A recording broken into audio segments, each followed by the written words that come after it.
All right. So today's episode was an interview that I thoroughly enjoyed.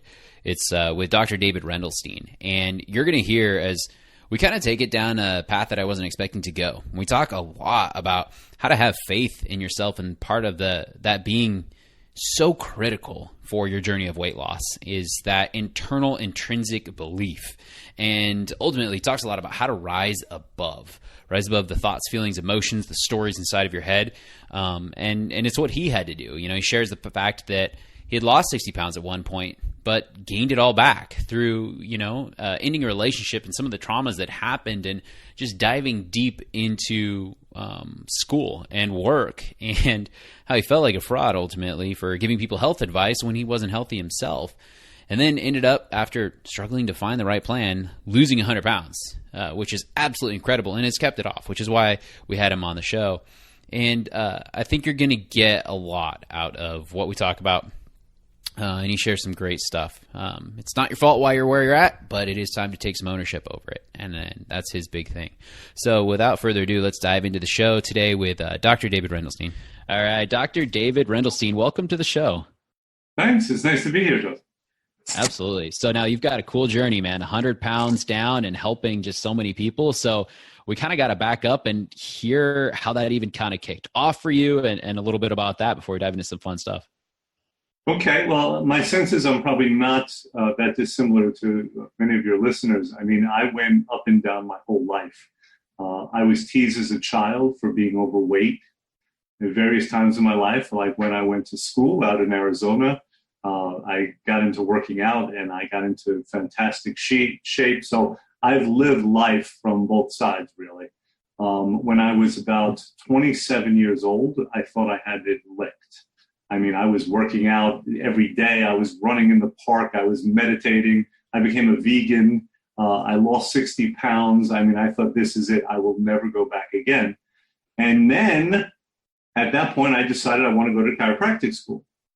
So I went to chiropractic school ostensibly to help other people on their journeys. And it was while I was there that I became very overweight and unhealthy.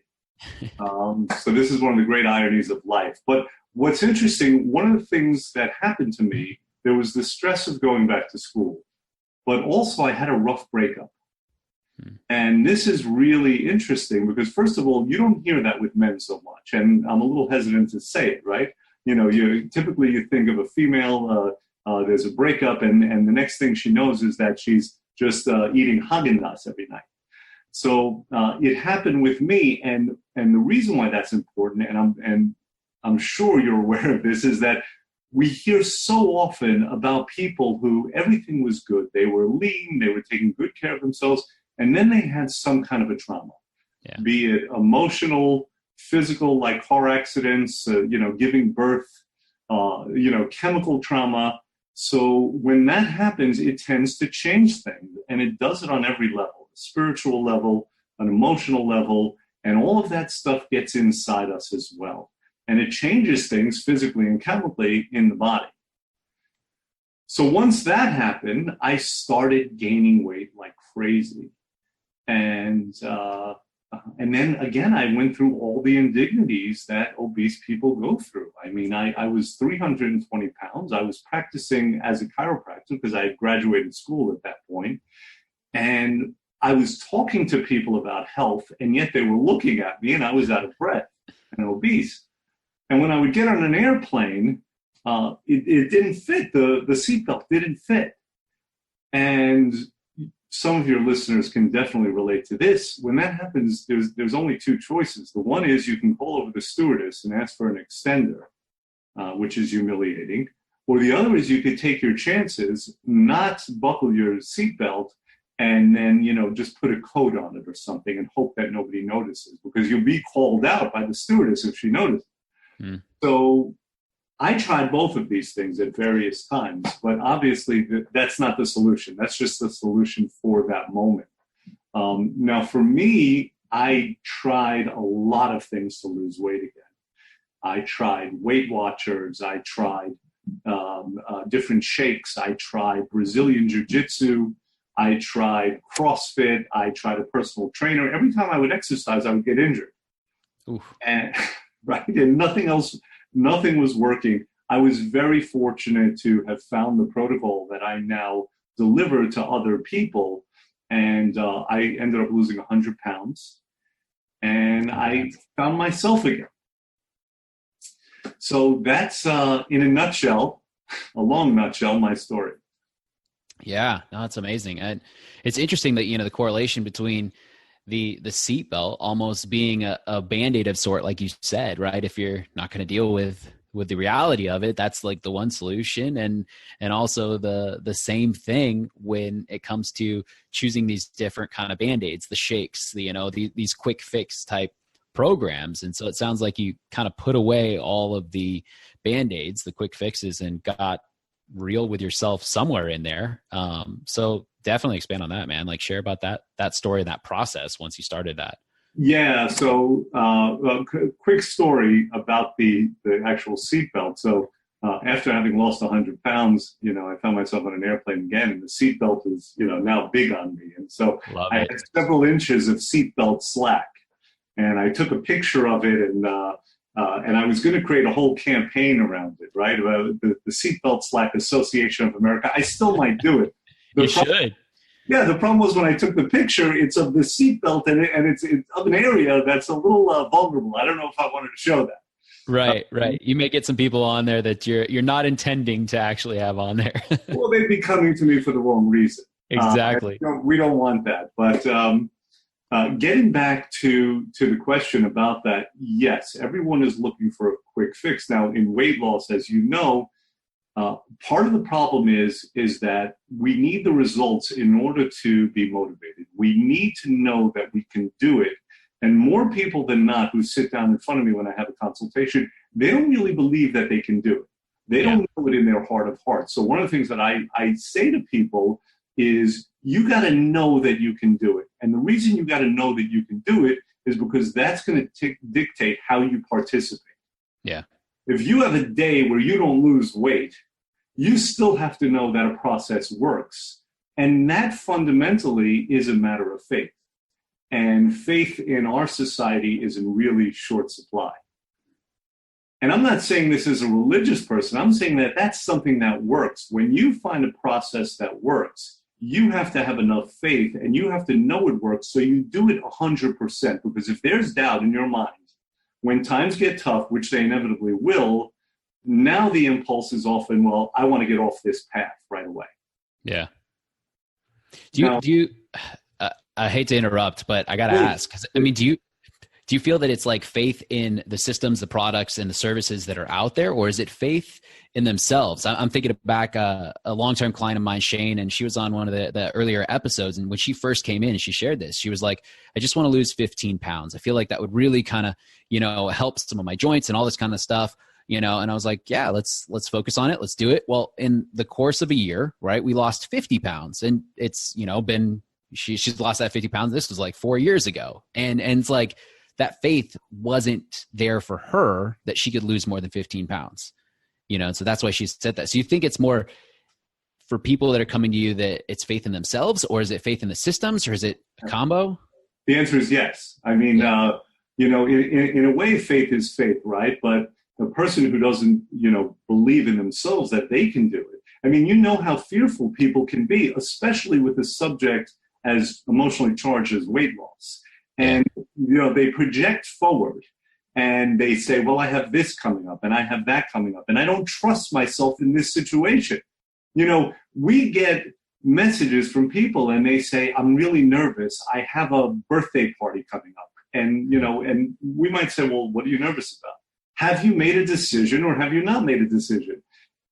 We're more in control than we think we are. And that's part of what we have to have faith in. And people need to understand that we are in control of our actions, and we are in control ultimately of our weight and of our health, and anything else is an abdication of responsibility. The last thing that anyone wants is to be responsible. That's why we want the quick fix. That's why we want the pill. That's why we want the surgery and things like that. Those things don't create health. Those things are actually manipulating the body to fool it. Yeah. And ultimately, they actually slow down the machine. They slow down the metabolism, and they make us more likely to gain weight long term. Right. And I think we can rationalize that, but it's definitely, we don't want to accept some of that truth. And because if we can avoid it, then we can avoid taking the ownership, and we can buy into some of the, the false stuff that's out there. So that's so well said.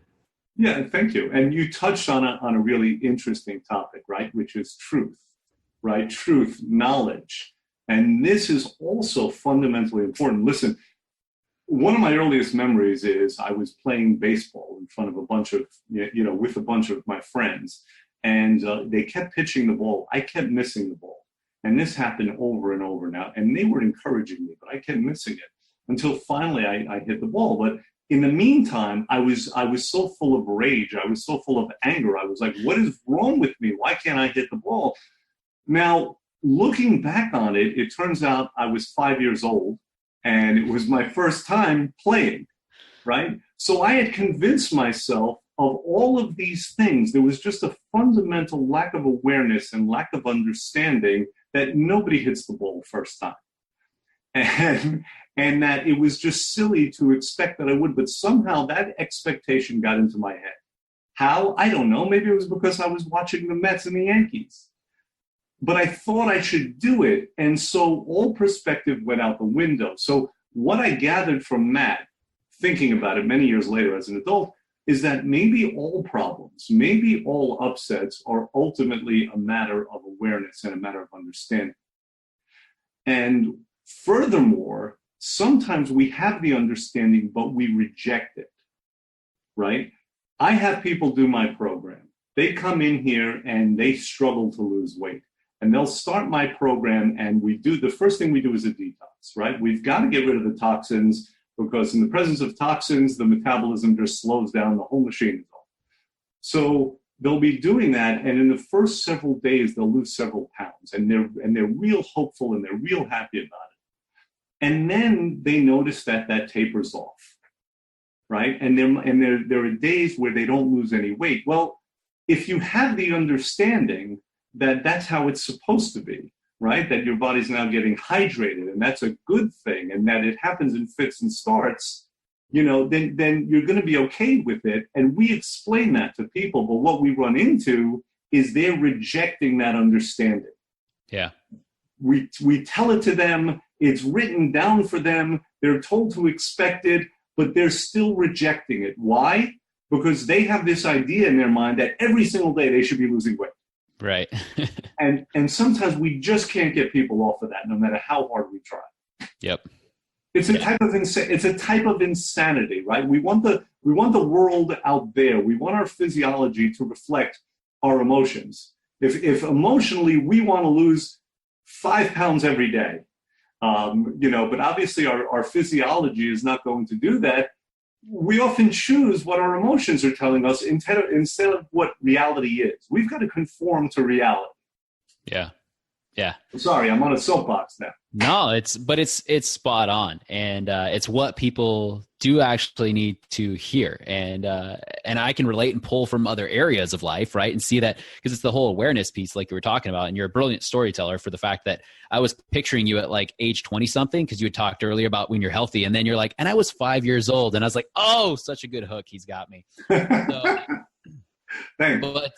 But that correlates to the rest of the life, right? And I can pull from that and wanting the quick fix to, have, 2,000 more followers and XYZ, more dollars in the bank from business accounts and whatever the case may be, that instant quick gratification, so the lack of buying into the reality of truth. And so I think it's super helpful. And so I guess what I'm curious about is so that instant, that you were talking about as a kid, and that awareness of like, oh, I'm not going to be hitting the ball the first time I do everything, that needs to be replayed, but in every new situation of life, and so you went through it and lost 60 pounds.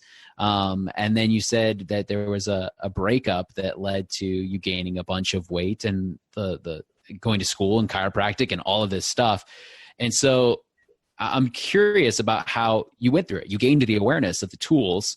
what was the breakdown there? I mean, you said an emotional trauma, but there's something there, and I know I'm circling all the way back, but it hit me, and I wanted to get back to that. So, like, what do you feel led you to kind of fall off some of those habits that you had built up as a young, healthy male to then go down that path again? Yeah, it's a funny thing, and this is an example I was giving to someone today, which is that very tall buildings, in the wind, they sway. It's how they're built. It's how they're designed. But if we were to build a very tall building, 100 stories, and it was completely rigid, when the wind came, the whole thing would collapse. Yeah. So at that age, I had a certain amount of rigidity. My ability to roll with the punches wasn't so great. So the habits that I had formed, suddenly I had this emotional trauma, and now I was not carrying out those things. When something works, where everyone knows when something works, stick with it. But individuals are funny because sometimes something works so well that you think you could do something else. But also the trauma was profound enough that I found I was tired a lot. These things do affect, and that's one of the points that people need to know is that, we're talking about the things that we're in control of, and we are in control of more than we think. Having said that, it's not all our fault, right? If physiologically something's going on that needs to be addressed, if the engine has slowed down for whatever reason, that's what has to be addressed. And again, that gets back to truth, and that gets back to knowledge. There's always a cause, but we see people, they go one way or the other. Either they're not responsible for anything, or everything is their fault. And, so you hear things like this, I'm so out of control. I have no discipline. You hear these terribly self-deprecating statements from people who are raising children, have responsible jobs, and they're paying their taxes. And I want to say, well, you're not that bad. We've got to get to the causes. And yes, of course, some of these are going to be emotional and spiritual causes, but we also have to take care of the physiology. On this note, something that's interesting is that I set out recently to help people with this. I actually created a test. I call it the Thin Test. It's an online evaluation. It's actually not posted anywhere yet. But what it is it basically allows people to discover their barriers to weight loss, for sustained weight loss as well. And really, there's only a finite number of areas, right? There's physiology, right? How well is the metabolism working? Isn't weight loss deficient, right? There's also environmental factors. Huge. We see people that they're working 20 hours a day. They don't have access to great food, or maybe they live with somebody who's constantly berating them. I mean, that is a huge environmental factor. There's mental emotional factors. These are the inner conflicts that you and I are talking about right now. Yeah. I really want to lose weight, but this, that, and the other thing. Yeah. There's motivation. There's a finite number of factors, and that's one of the things that I like to work with people, with helping them identify those things and working past it. And it is a process. Yeah. Yeah, no, you're spot on. I can't tell you how many clients I work with where we can spend weeks on the different mechanics of how to ask specifically for support, because it may be a spouse or significant other or someone in the house who brings home other food, and it's expressed like you've conditioned that person, the person that you love. It's not them sabotaging you. You've conditioned them that you start a diet on Monday and you end it on Friday, and they bring home pizza to make you feel better because you've been cranky from under eating all week long. And this is the routine. Like, it's part of their conditioning, and we have to learn how to ask for support and what specifically support looks like to then change those environmental cues and then get to a place where we can focus on the identity. And I think your analogy of a building being rigid, being that identity, is so key. And so I'm curious how you help people kind of identify what that underlying identity can be when there has been stuff like trauma in the past. How do they then shift and identify themselves as someone who is healthy or thinner or, you know, whatever that may be? Like how do you break ground with those things when that identity is so rigid and locked on, like the building example? As you know, they don't always, right? Yeah. They don't always. And but here's my goal for people. My goal is a conversion. And again, I use religious metaphors, but it's not a religious thing at all. What I want people to do is have a conversion to where, you know, they're engaging in the healthful behaviors because of how they feel at that moment. They're not doing it for some supposed gain later on. I don't want people to stay engaged in that battle, in that internal battle where it's like, well, my pleasures are this. My pleasures are eating the candy and the cake and whatever. But I'm going to use my force of will to resist it, you know, because I want to lose the weight. I don't think that's sustainable. It is for some people, right? Some people can live in fear like that and be motivated by that fear all the time. What I want to see, again, is a conversion to where the process itself is enjoyable, to how a person feels internally. That's enjoyable by eating healthful food, by taking a walk. That's where we're trying to get to, because I really believe that you can't win a fight if your opponent is yourself. Yeah. Yeah. So it's almost, instead of meeting force with force, which we know doesn't work, it's meeting force with power. And power is coming, how I understand it, what I'm hearing is almost a sense of appreciation for each of the habits that's being developed, each of the, you know, pieces that you're improving upon, you know, so that you're looking at it from a positive place as opposed from a self-deprecating place. Yes. I think we've become so conditioned to outside rewards, right? I mean, we study in order to get into a good school, not in order to learn. We eat right in order to lose weight, not in order to build health. And because that's how we were designed. You know, we're designed to eat food. Food has a specific definition. It comes from, I think it's Old English, fodor, which, you know, has to do with nutrients, and it has to do with actually, you know, feeding the body. Some of the things we eat are in food, but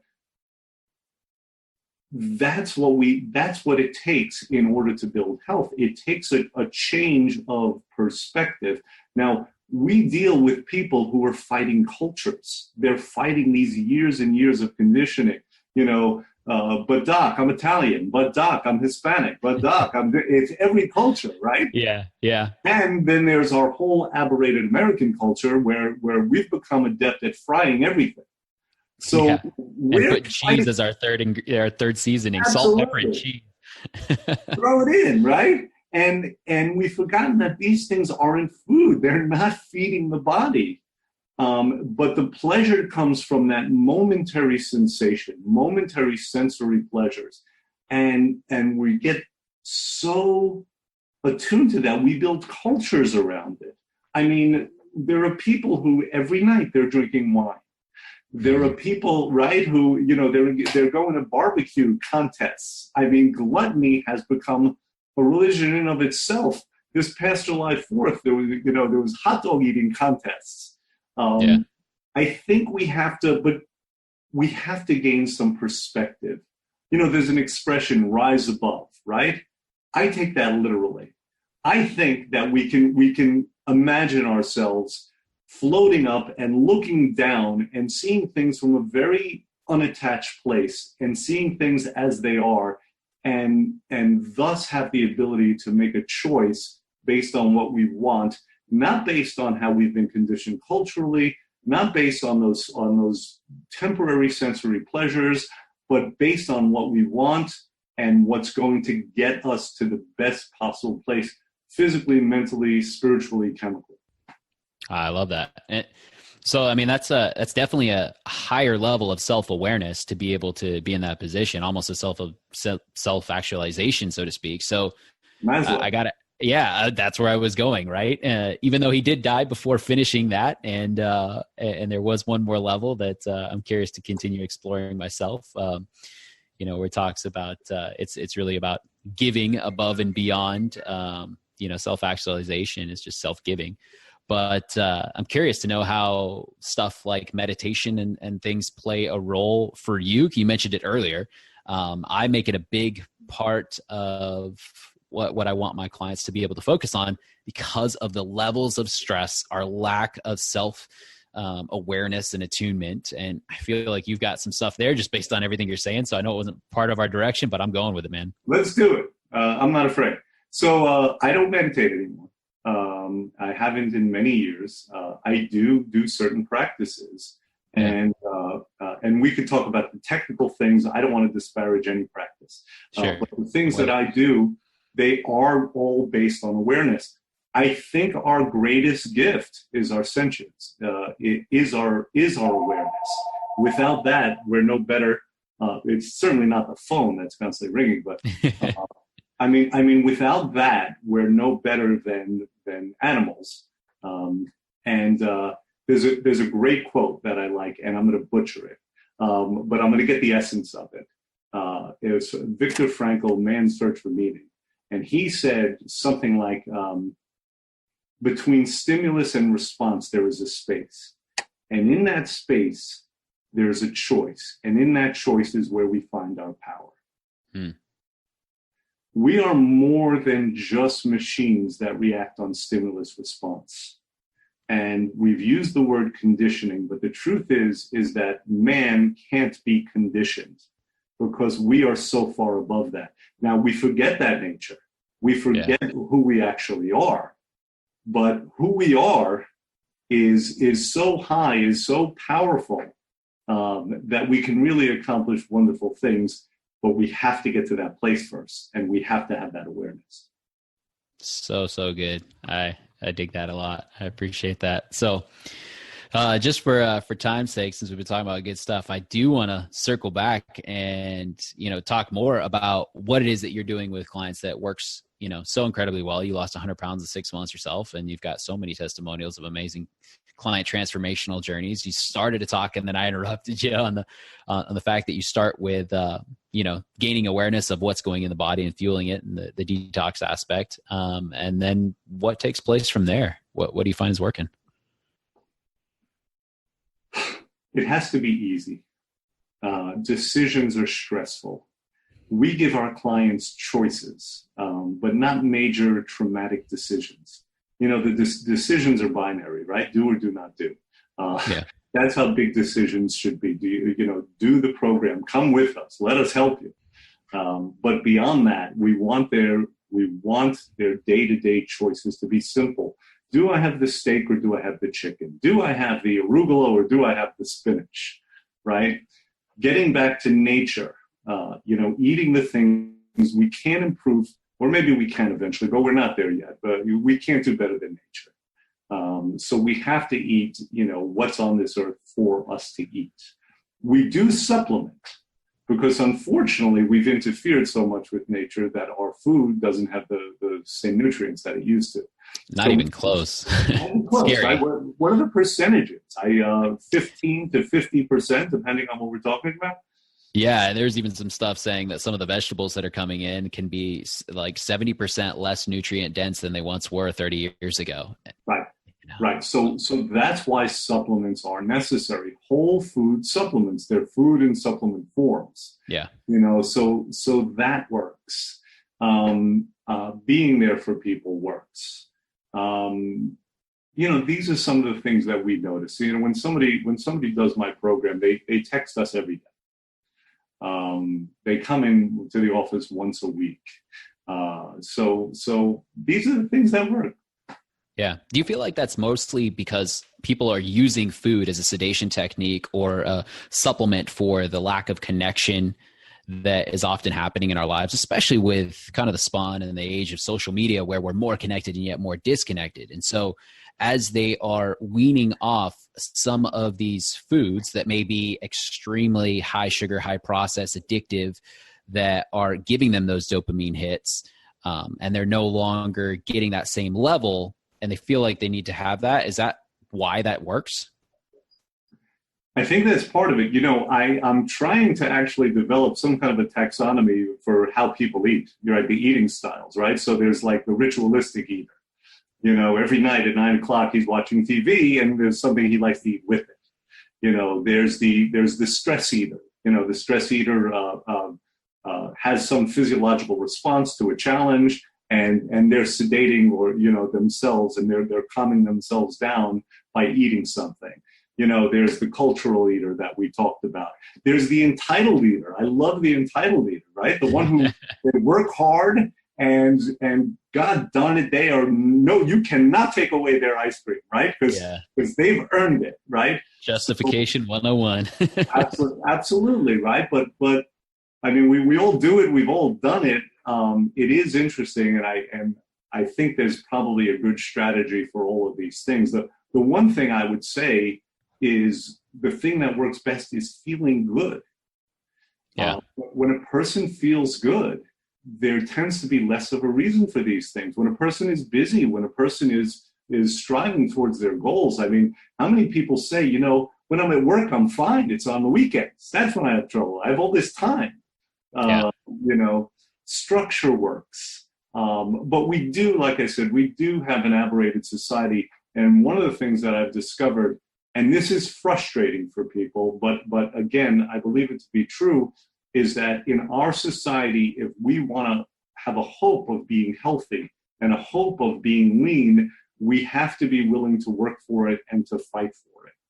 Because we're really going against the grain, with 40% of the adult population now being obese, and the pharmaceutical companies and the food companies making a lot of profit from it. We have to really be willing to take responsibility and to work for it. Yeah. So good. That stat still blows my mind that we're there with that level of the population. It has become the norm, for sure. So it's a little scary. And you talk about things on a macro level, but on a micro level, I mean, the prices that we're paying, like I said, the indignities, the emotional indignities, and obviously the health issues. It's a lot. Yeah, absolutely. So what tools, systems, techniques would you recommend for someone that's just kind of starting out and they're listening to all this and they're going, yeah, that's me. I'm aware of all these different things, and they may even have identified themselves to be one of the eaters that you just mentioned and stuff like that. What's a good place for someone to start? So I recently wrote an article about this, right? Three steps how. And I hope I remember the steps. But the first one is to choose certainty. There's an understanding that to be certain about something, you can't be certain until you start something and it's proving to you, right? But again, if you have that mindset, if it doesn't happen exactly like you expect, there's a chance that you're going to step off that path. So find a good system, find a good program, find a great coach like yourself, and choose to be certain about it. It is actually a choice, because in the past, we've been certain about things that weren't necessarily true, right? And we've been uncertain about things that are pretty much facts. So choose to have that certainty. Know it's going to work. Know it's right, right? So that's one thing. Another thing I want people to do is to gird themselves for the effort. Effort is a whole subject in and of itself, right? Because we all want to lose weight. We all want to make $1 billion. We all want to get the great spouse, as long as we don't have to spend any time, effort, energy, or money. Right? Yeah. So I would point people to a great book there's a gentleman named Grant Cardone, and he has a book called The 10X Rule. And what he says is, whatever your expectations are, multiply them by 10. Right. Right? Because we don't know the effort it's going to take. And just in the projecting it, how much effort it's going to take, and time and energy, we exhaust ourselves. We psych ourselves out. I mean, I have people who make appointments for consultations. They're so gung-ho, and then they don't show up. And I know what's going on in their head. Oh, it's not going to be worth it. I'm not going to be able to do it. They know nothing, but they've already decided that. Fear, right? Fear, yes, fear, but more than that, I think there's dread, and I think part of the dread is the effort of it, because we're willing to make efforts only if we're assured. But if we're not assured, and if we think we might fail, then we're actually projecting forward and saying, well, I put all this effort into it and I failed again. Right. Once again, I've proven to myself that I'm incapable and I'm not worth it. And whatever the hell other, conversations are going on in the mind. Yeah. But meanwhile, it's all a mental psych out. Going back to that belief aspect that you started off the conversation with. So yeah, that makes sense. Which we assume is set in stone because of our own rigidity, and not that these things are choices. Yeah. I'd rather have a person fail a million times and believe every time with absolute certainty that they're going to succeed. Listen, we have a president in the White House now, and whatever your feelings are about this guy, I mean, he has absolute certainty. Which he did sometimes, but he does. Too funny. So well said. And you're spot on. So cool. Yeah. We'll definitely have to link that article up in the show notes, because that sounds like it was really, really good stuff that someone would want to recap on. I actually, frankly, I forgot the third thing, but I do have 3 steps for it, though. I distracted you with the fear aspect, and we brought it where it needed to be. So, and it's been our conversation. There's something else, and this is related, and this is, I guess, a piece of advice that I would give to people, and it goes back to faith. Fall forward and trust that your feet will catch up. Jump in. Don't psych yourself out. When I had my doubts, certainly, when I discovered this program, and I didn't think again, I was like everyone else. I didn't think necessarily that it would work.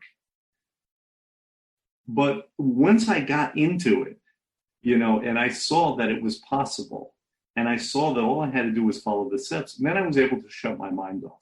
And I actually sometimes forbid my clients from thinking. I tell them outright, I forbid you to think. And they laugh about it, right? Because they know they're overthinking. Yeah. Yep. No, that's brilliant. So they need the structure, just as we all do with things, to give us the bumper lanes that let us bowl. But then we need the autonomy to throw the ball. But at least we know if we've got those bumpers up, we're hitting pins every single time. Even if it's one that's falling down, something's going down. Right. But isn't that a funny yin and yang? They need the structure. They know that. And they rebel against it, right? Because of all the things that we want as human beings, probably freedom is number one. Right. I'm an adult. Like I'm an adult. I need choice. This is me. I don't need someone to tell me what to eat. That's right. Any constraint on our freedom, we're going to resist. Yeah. And yet, if there are no constraints, where are we? That's chaos. Yeah. So there's a balance. Yeah, I think especially if food has been that one piece of happiness, or has been used as a technique, be it sedation or whatever the case may be, to take that away, we can do it for so long when that temporary pain feels really strong. But the moment we've moved away from that immediate pain and we're starting to move towards gratification, that draw, that pull isn't there as much as that push originally was, even though as humans, we tend to want to be pulled more than pushed. And so it's that regression back and that repeatable cycle. So with that cycle, I mean, you were able to break it and obviously help several people be able to break it, so that at some point it's either, would you say that you're in a constant awareness that you're going to be moving away from even further and further pain by staying the course? Or is it just that you've embodied this new feeling that it just feels really good to be this way, to live this way, and it's coming from a positive place? Or is it still that awareness? Like, what is happening inside your head once you've made that transformation? Yeah. So if I'm going to be completely candid, that conversion that we talked about, I'm not 100% there. I feel like I'm 75% there. I don't resent, so much the idea that I can just eat whatever I want whenever I want it. Yeah. I like the idea of creating health. I know what it takes. But there are moments when I get tired and when I get hungry and I need something quick, a quick fix, and that's essentially what it is with those foods that we all love and we all crave. is that they're quick fixes, they're easy victories. You know, if you ask some people, they will tell you food is their best friend. You know why? It's never let them down. Yeah. Their record is 100,000 to 0. They've won every single time for that moment. Yeah. But it is an easy victory. It's predictable. It's easy to confront. Stressors aren't. Right. You know? Those foods that we crave, they have the opposite qualities of our stressors. Stressors are hard. There's a mystery involved in stress. We don't know if we can do it. Food is easy. There's no mystery. We know we can handle it. So it's really interesting. So yes, I'm not all the way there, and that's just the nature of life. Also, in the terms that we're never done. We're done. There's never going to come a time where we're not going to brush our teeth, where we're not going to put gas in the tank. Well, actually, that's not true because that's not true. But there's going to be some sort of renewable resource or something that's got to go in. So I hear you. Yeah, it all involves a process. As long as we have bodies, I mean, we're going to have to maintain them, and as long as we have minds and spirits, then we have to maintain those as well. Yeah, and because it's interesting, I can completely agree and relate in the fact that you said you're 75% of the way there, and I've got to be somewhere around that percentage as well. And there's some very few type A clients that I've had, and they've been able to get there, and it's not even a choice at this point, or they don't even have to think about it. They're so regimented in what they eat that it stays that way, and they're not even drawn by that because food is not that for them. But for the other 98-ish% of the population, including you and I, right? Do you feel that 75% of the way is as far as we will ever get, and it will always be something we work on, and that's completely okay? Joseph, I just met you, but I feel like you're going to continue to evolve. And that's certainly my commitment as well. I was thinking of my mother when you were talking about that. My mother, she also lost 100 pounds in her 70s. I love that. That's cool. She did our program, right? So I play an interview with her sometimes in the office as motivation, and she is so regimented. I was out in Las Vegas. That's where she lives for her 75th birthday. She didn't have birthday cake, and part of it's fear. She doesn't want to go back. Yeah. And part of it is that she enjoys the lifestyle. So like I said, ultimately, I wish I could take away all her fear. I wish it was all about possibility and hope and those good things that we should be aspiring towards. And we will when we evolve all the way there. Right. But she's able to have a combination of the carrot and the stick. Yeah. Oh, that's cool. Well, kudos to her and whatnot. I'm definitely having the cake, but but I think that's it's the birthday. We're supposed to, and that's one of the conversations that I want to intervene with people, because I want to get rid of those supposed tos. If you do it, fine. If you do it, if you do it out of a sense of choice, but not of a sense of supposed to. I've been saving up this whole year because it's my birthday, and there's always an occasion. We just did an interesting thing, which was for the July 4th holiday, we wanted to incentivize people to not go crazy. So we created a challenge. We called it the Shut Your Pie Hole Challenge. And what we did, this was great. We have videos of this as well, is that for the people who did not cheat, who stayed on plan over that holiday weekend, we made a donation of $25 to a food bank. And they got to hit me in the face with a pie. And for the people who did cheat, we asked that they make the donation, and their punishment was they got to hit my integrative nutrition health coach in the face with a pie. They had to do it. So the thing is the reason we did that is because she's much sweeter than me, more likable. So funny. Right? So this is what we did. We were able to raise over $1,300 for the food bank. People had a lot of fun with it. We got a lot of pies in our face, which, by the way, if you're a person who loves sweets, get hit a couple of dozen times in the face with a pie and see how much you like it. It's almost like the age old, like you smoked a cigarette as a kid and then your grandfather came in and made you smoke the whole pack type of analogy. That's so But funny. it's how they used to do it, right? Yeah. So, wow, that's cool. I mean, love the charity aspect. I did some stuff like that. I owned a gym for about 6 years, and we did a philanthropy based weight loss challenge for a while, where people would set their own goal, their own timeline, and the charity that they wanted to raise money for, people would sponsor. And if they hit their goal, money went to the charity. So obviously they were incentivized from that aspect as well, from a deeper, meaningful purpose. And since they got to choose the autonomy within all of those things, it actually worked really well. Everyone hit their goal, and a ton of money was raised. So I think there's pieces about having a deeper intrinsic meaning behind it, to give them that initial motivation, like you were saying. That incentive can sometimes be something completely unrelated, and then they're cruising with the momentum, and then that can lead to an even greater catalyst for change and stuff. So you just sparked my memory. So. Yeah, it's great to play games, right? People love games. It was a bit of a sociological experiment. We talked before about conditioning, and I told you I don't think ultimately a person could be conditioned, but it would have taken a lot more than that. It would have taken a lot more than a disincentive of hitting Jennifer in the face with pie, because the people who did it, they said, yeah, I thought about it, but I decided she was going to get it. That's cool. Yeah. So just because you're so well versed in so many different things, and we talked about trauma, we talked about stress. I do want to know if you have any tools or stuff that you implement with clients and patients for stress. I find the biometrics to be some of the most important things. I track sleep, I track fatigue, I track motivation, and I track stress.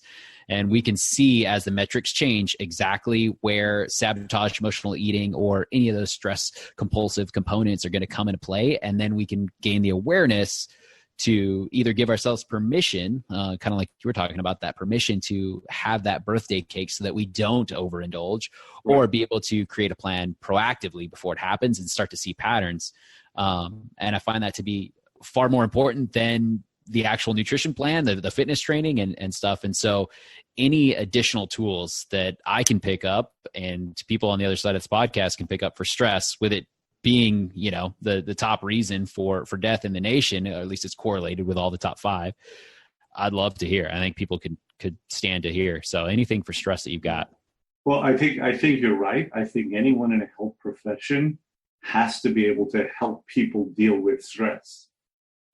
One of the things that we do that's really very profound, even though it's very simple, is I want people to take walks. I mean, we are so involved in thinking and in looking at things that are really close like this, and we're inside all day. I want a person to get out there. I want them to look at trees.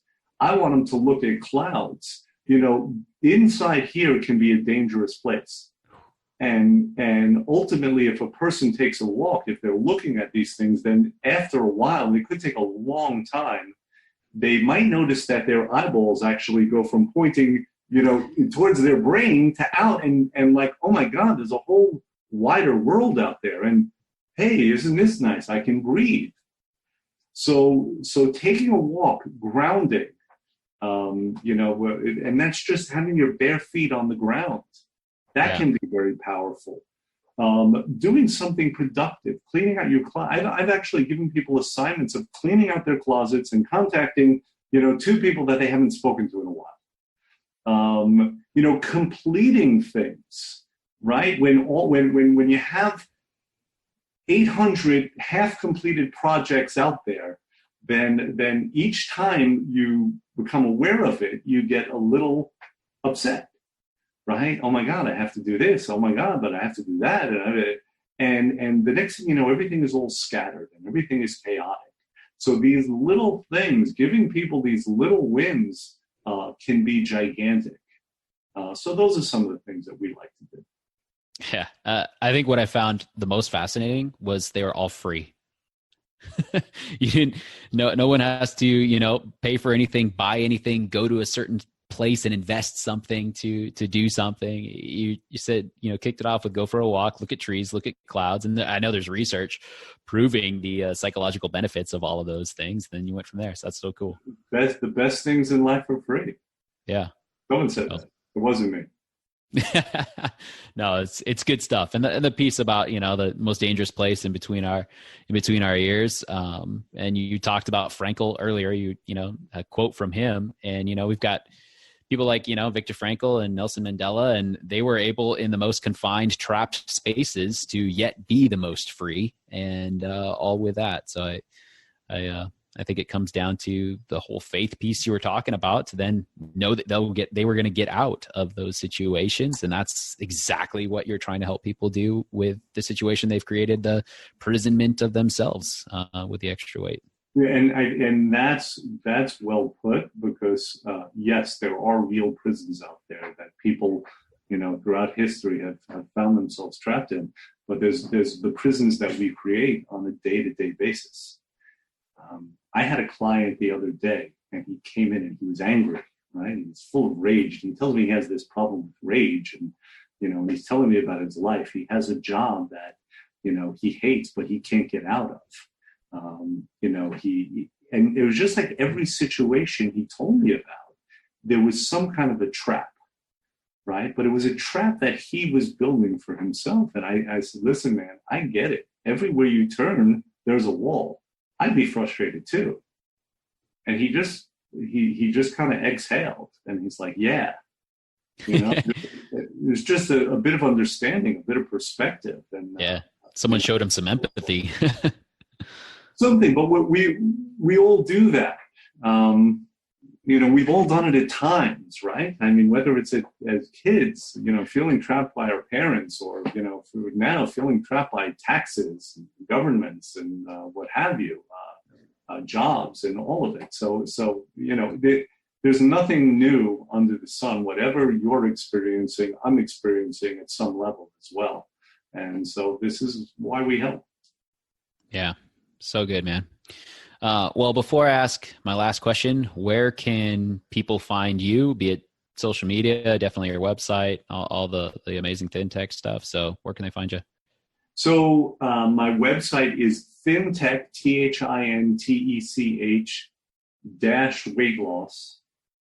-weightloss.com. And my Facebook page is FinTech Weight Loss. People should definitely go on there to see these pieing videos. They're a lot of fun. But and by the way, most people are nice, right? So most people didn't want to pie us. So we actually had surrogates that were there to pie us, because we said, no, you're not getting out of it. You are entered into this contest, and so you got to pay the piper one way or the other. But they're a lot of fun to watch. We have good content on it. Listen, Joseph, I feel like the stuff that you and I are talking about, most people aren't talking about this stuff. Yeah. And this is really good content. And to the degree that, we can actually give a person what they need, and a person can embody it, that's the degree that they are going to become more powerful. They're going to escape that trap of that stimulus response, and they're going to find their choices and their power in that. Yeah, absolutely. Well, great. This is awesome. So then it brings me to, and I'll link up all those things in the show notes to make it easy for all your listeners out there to find, and definitely watch the pie faces, be it surrogate or not. That's even funnier.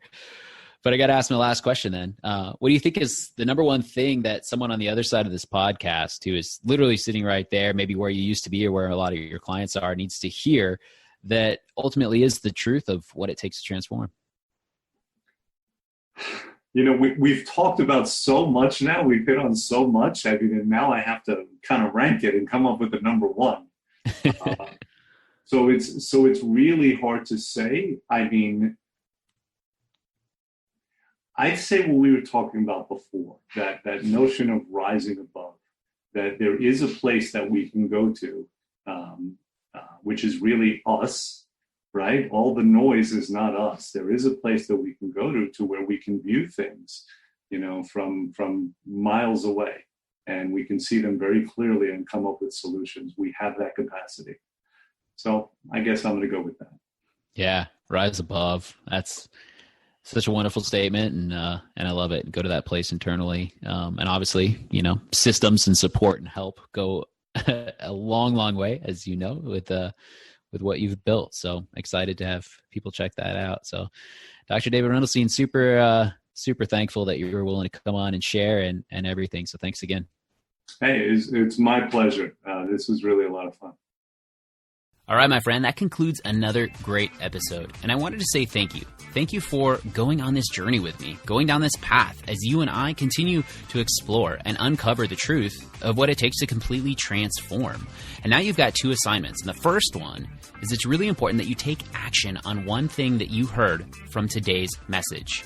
It's important to take the education with a little bit of implementation so that you can yield the results to go from good to great, to go from ordinary to extraordinary, to go from your everyday norm to a place where you can completely transform. And the second thing that I need you to do is share this message, because there's a friend, a coworker, a loved one out there that needs to hear a piece of this.